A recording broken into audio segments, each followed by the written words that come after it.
बुद्धिमान राजा की कहानी सालों पहले एक नगर में एक बुद्धिमान राजा राज्य करता था।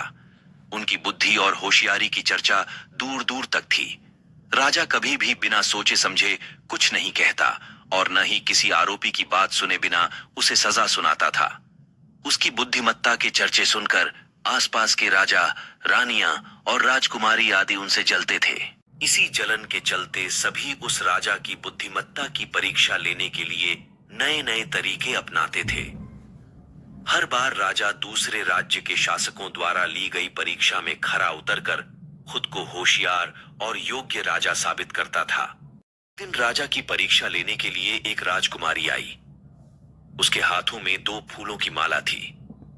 दोनों माला में से एक असली फूल से बनी थी और दूसरी नकली से।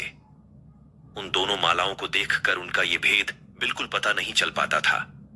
इसी वजह से राजकुमारी ने राजा के सामने दोनों मालाएं रखकर पूछा, हे राजन, अगर आप बुद्धिमान हैं तो बताइए कि इनमें से कौन सी माला असली है। राज दरबार में बैठे सभी दरबारी माला को देखकर हैरान थे, क्योंकि किसी को समझ नहीं आ रहा था कि असली फूलों की माला कौन सी है।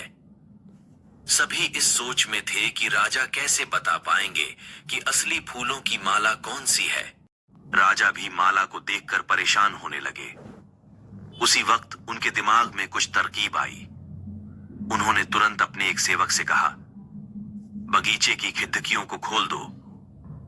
सेवक ने बगीचे की खिड़की को जैसे ही खोला तो राजा ने देखा कि फूल में बैठी मधुमक्खियां खिड़कियों से राज दरबार में आ रही हैं।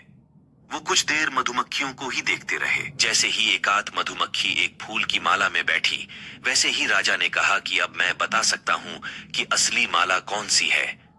राजा ने तुरंत उस माला की तरफ इशारा किया जिस पर मधुमक्खी बैठ रखी थी। राजा की होशियारी देखकर दरबार में मौजूद सभी उनकी तारीफ करने लगे। राजकुमारी भी राजा की बुद्धिमत्ता देखकर खुश हो गई।